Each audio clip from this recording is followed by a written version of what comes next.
Yeah. Are we ready? We're ready? Yeah, we're ready. Okay. So who's expanding this stuff? Me.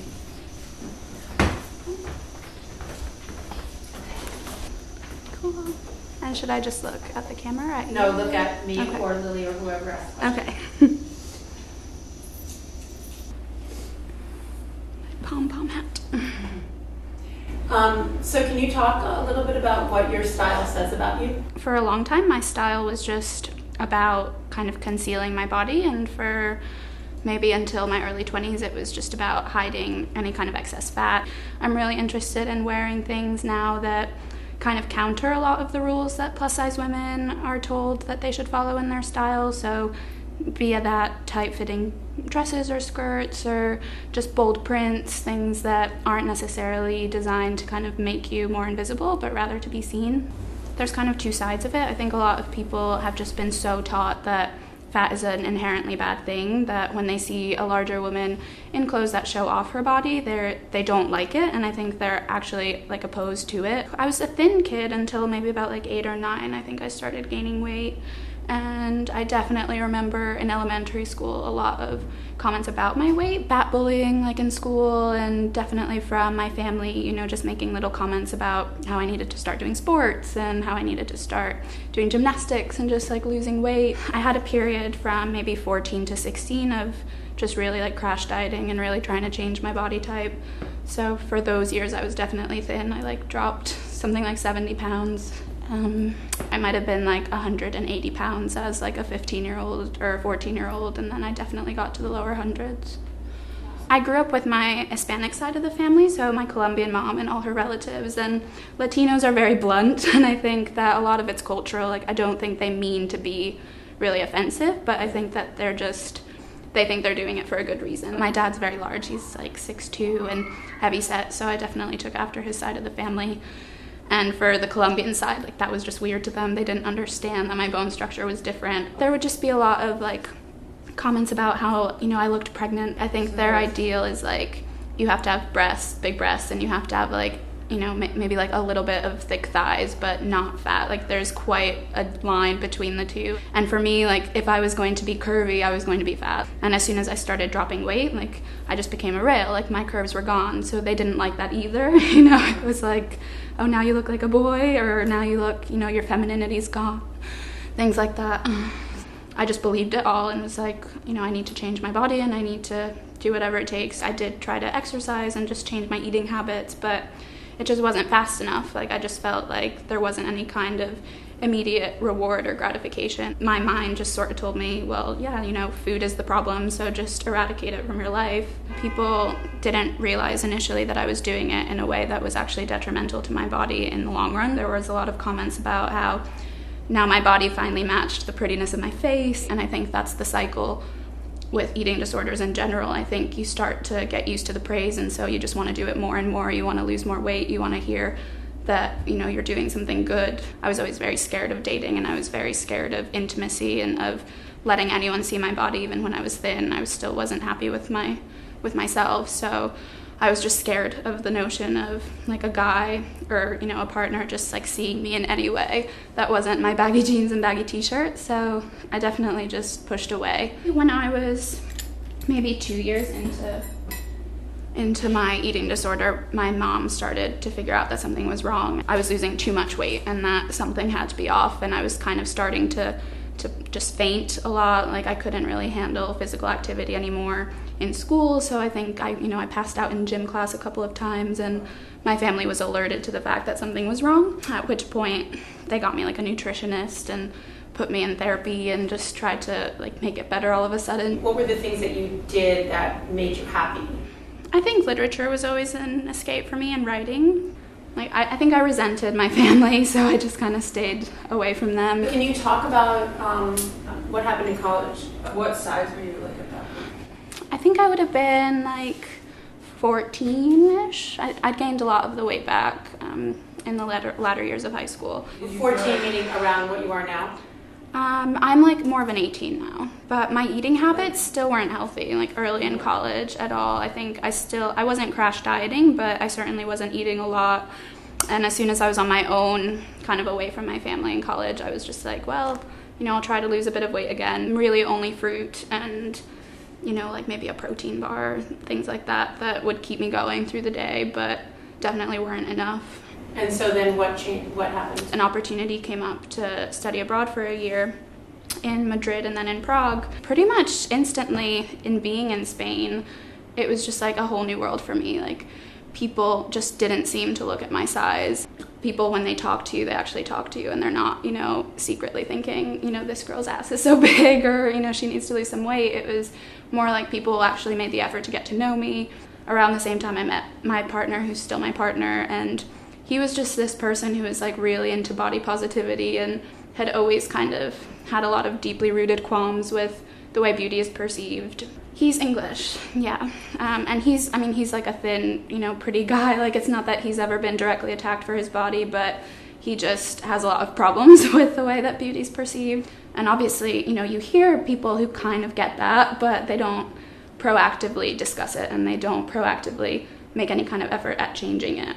Plus size women in Spain and even in like other parts of Europe that I've been in just don't have that thing that says, hide your body, hide your body. They just wear what they want. You don't see little children who are 2 or 3 like poking at their fat and, criticizing themselves. It's something we're taught to do. Even young women who aren't plus size, like, everybody has body qualms, and it's just so sad that you see these incredible people who are just riddled by it and just plagued by it every day.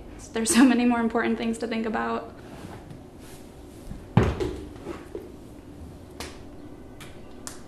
Can you talk a little bit about like bathing suit shopping? Usually we'd go to Colombia and spend the summers there. And of course it was just a nightmare for me, like, to even think about it. And I think in the weeks leading up to summer break, I'd always have a lot of anxiety about it. My mom was very into the whole flattering thing and into kind of minimizing the size of my body. So like tankinis or, just one pieces with like the full little skirts that kind of cover your thighs a bit.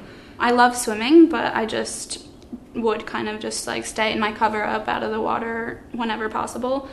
Last summer was the first time I wore like a real bikini, like, small panty, small bra. And I wore that in Spain as well, and it was fine. Like, it was just, it was comfortable. And there were like 2 times when someone was like, mira la gorda, which means like, look at the fat woman. But it was fine. Like, it just kind of didn't affect me. Can you talk about when you feel the most vulnerable? Internet commentary used to bother me a lot more when I was first starting out, just not because it made me question myself, but just because it reminded me of how deeply rooted the problem is. One of the first stories I actually wrote for Bustle was on Fat Shaming Week.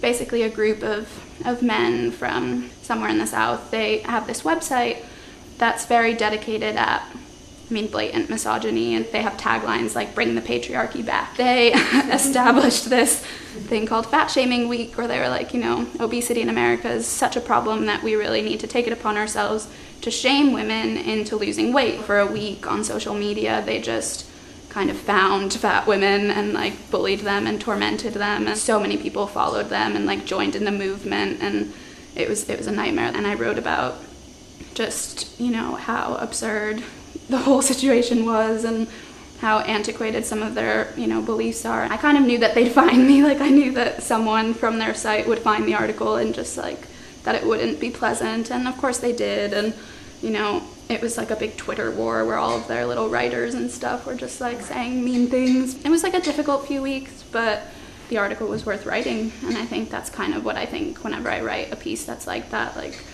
even if I know people won't always respond well to it, I know that I still want to do it. It's easier, I think, to write about things that aren't controversial and to just like write fluffy pieces about, like makeup, but right. I love makeup. I write about makeup, but it's a lot easier to do, to write like 10 beauty products you should try. Like, that's easy, and nobody's gonna find you and like hate you for it. Okay. When do you feel the most beautiful? Often just if my partner and I are together and, we've just woken up or like, fresh face, like I do feel quite beautiful because there's no outside sources kind of like nagging at you. You're just, you're on your own, you're with like a person that you love, you're just completely yourself in that moment, no artificialness. And I think I do feel quite beautiful, like, in those moments. I try to use, like, the word fat a lot, like, in my writing, and, I use it to describe myself quite a lot, and I think people's initial reaction is, you're not fat, you're beautiful, and that in and of itself is problematic, I think, because it just implies that you can't be fat and beautiful, and, I just think I need to, like, keep using it and keep trying to explain to people that it's a characteristic, it's not, this horrendous thing. I'm not saying, like, everyone should strive to be fat, and that's never what, like, size acceptance has been about. It's just about saying that beauty literally comes in every shape and size, and we should be able to use the words without them being tied to these treacherous connotations. I gained quite a bit of weight in the last, like, 18 months. I kind of, like, just looked at myself in the mirror one day and was like, well, I feel pretty comfortable. Like, I feel really happy, Yes, I'm, like, the fattest I've ever been, but I also feel like the prettiest that I've ever been. Like, I feel like the fat is bringing something to the table. It's, like, bringing something to my femininity. It's not detracting from it. How has your mom responded to all of this? Initially, when I kind of started in the plus-size blogging stuff, she was like, no, you're just finding an excuse to be told that it's okay when it's not okay. And she still fights it a bit. Like, she still will have commentary about, how I really need to up my gym membership, or how, I'm probably going down the path of diabetes, or, just little nags. But I think that she's starting to actually read my work and get it on more than she has in the past. And what would you tell your 12-year-old self? She doesn't have to change to achieve all the things that she wants to achieve. She doesn't have to condense herself physically or emotionally in order to be a writer, or, walk at Fashion Week, or do whatever she wants to do. Like, it doesn't require an 80-pound weight loss. It doesn't require a total metamorphosis. It's just about the confidence to do it. And I think I'd tell my 12-year-old self to just do the things that make her happy and try to push all those numbers aside, try to push the scale number aside and the gene number aside, and just live. Perfect. Thank you so much. No that was problem. really great. Really great. Amazing story. Very inspiring.